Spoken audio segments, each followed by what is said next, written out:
The SpongeBob movie Sponge Out of Water, the junior novelization. Ooh, sorry folks. Chapter 18. Inside the Krusty Krab, hungry customers sat around waiting for Krabby Patties that never came. Patrick sat at a table, famished. "Squidward!" he called for the millionth time. "Still out of Krabby Patties," Squidward said automatically. Slurp. Patrick licked a photo of a Krabby Patty. "Does anyone have a picture of ketchup?" he asked. Sandy ran into the restaurant with a wild look in her eyes and announced, "I done figured it out." All the starving customers turned and stared at her. She hopped onto a table. "We have angered the sandwich gods. Only a sacrifice will appease them." Yep, Sandy has completely lost it. "Well, that sounds reasonable," commented one of the angry customers. Soon our post-apoco whatchamacallit will be over, and Krabby Patties will rain down from above. Mr. Krabs frowned. "Rain down? Well, that's not good enough. How will I get me money?" Really? Even during an apocalypse, that is all you are concerned about, Mr. K? A tough guy pointed at Mr. Krabs. "You don't like the idea? That idea? Then we'll sacrifice you." "No!" Mr. Krabs cried, drawing back. "You don't want a crusty old crab like me. How about Squidward?" Really?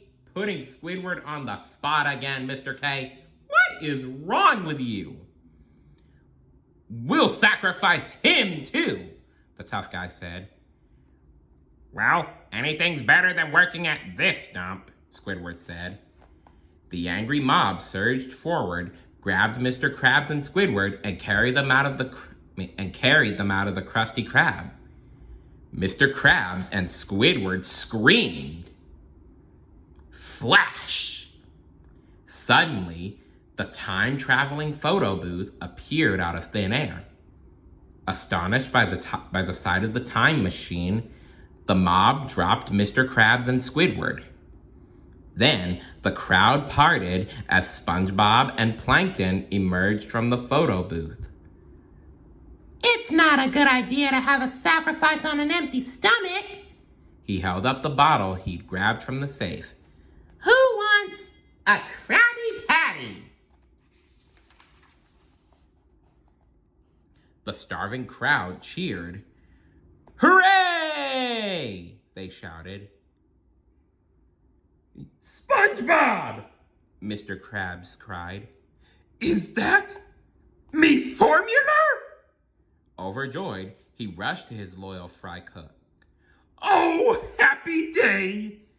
Mr. Krabs grabbed the bottle and kissed it. "I missed you so much." Then he asked SpongeBob, "Where was it? Where'd you find it?" SpongeBob smiled modestly.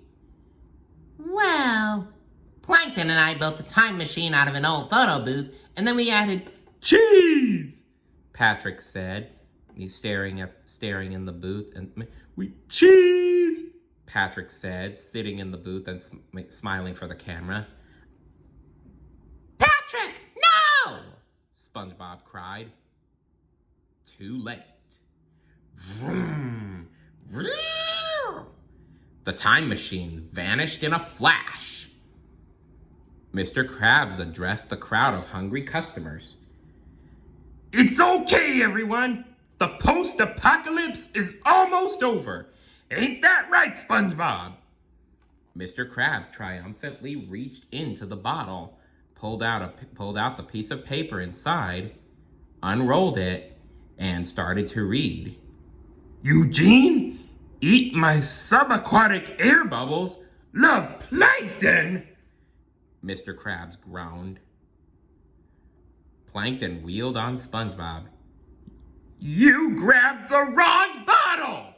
How was I supposed to know there were 2 bottles? SpongeBob asked, shocked. Because there's always 2! Plankton screamed. The real one and the decoy! I'm sorry, Mr. Krabs, SpongeBob cried. Mr. Krabs tossed the rude note from Plankton aside. That's okay, SpongeBob. We'll just have to sacrifice the 2 of you! He turned to the hostile mob. Prepare them for the sacrifice! Oh, wow. Now you would sacrifice your most loyal employee? Could you be any more shallow, Mr. Krabs? Flash! The time machine reappeared. Patrick stepped out. I bring a message from the dawn of time. What is it, Patrick? SpongeBob asked. Run! Patrick shouted. He took his own good advice as a Squidwardosaurus Rex burst out of the time machine, destroying it. A Squidwardosaurus Rex! Squidward cried. For a prehistoric monster, he's terribly handsome. The dinosaur stomped through what was left of the Krusty Krab. The angry mob fled. The beast tore the remains of the restaurant apart. Gee, that's exactly what I've always wanted to do, Squidward said admiringly. Well, I do not blame you, Squidward. Still mad about bringing back the wrong bottle, Plankton glared at SpongeBob and growled, Now what do we do?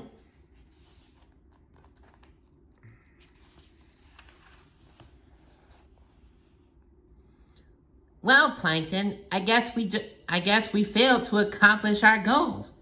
We?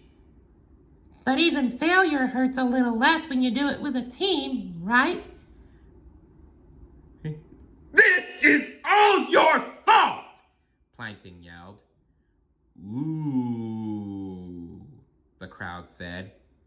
Even the Squidwardosaurus Rex stopped its rampage to watch the fight between Plankton and SpongeBob. My fault? SpongeBob asked. You're the one who stole the wrong secret formula, Plankton said accusingly. I didn't know there were 2 bottles.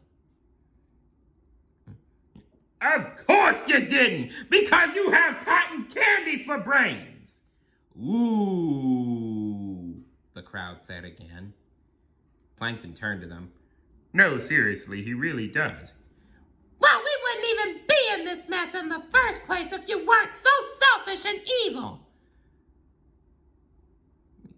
said SpongeBob. Wrong! I was selfish and evil until you ruined everything with your teamwork! SpongeBob gasped. We gasped.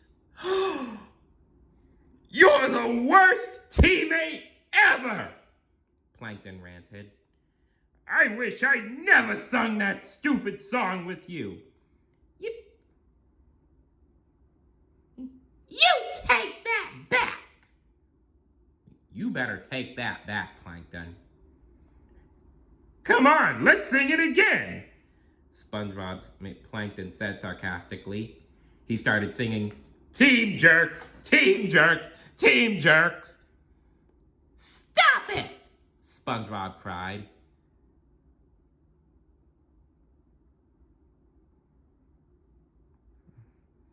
But Plankton just kept singing. Team jerks, team jerks, team jerks. Stop! SpongeBob screamed, kicking over a trash can. Ooh, the crowd said for the 3rd time. SpongeBob grabbed a recycling bin, dumped it, and mixed up everything on the floor. Oh my Neptune, said one shocked citizen. He's mixing garbage and recycling.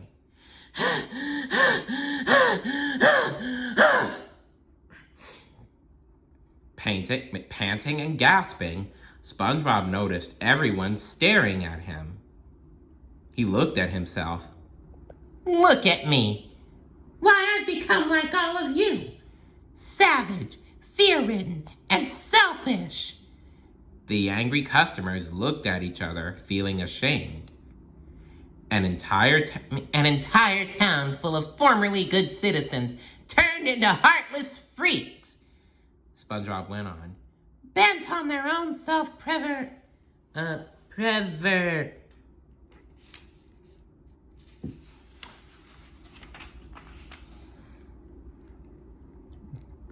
Preservation? Suggested one member of the mob. Yes, SpongeBob said. We've become alienated from each other. Each one on an island unto himself. Each one an island unto himself. Concerned with only ourselves. And in the name of all fishhood, I'm not about to let that continue. SpongeBob tore a piece of cloth off a handy fish's clothing and tied it around his head like a bandana. And so, if a sacrifice is needed to restore Bikini Bottom to its former glory, then I am willing to take one for the team. Tears filled the eyes of the citizens. You heard him, Squidward said. The angry mob grabbed SpongeBob, lifted him over their heads, and carried him off.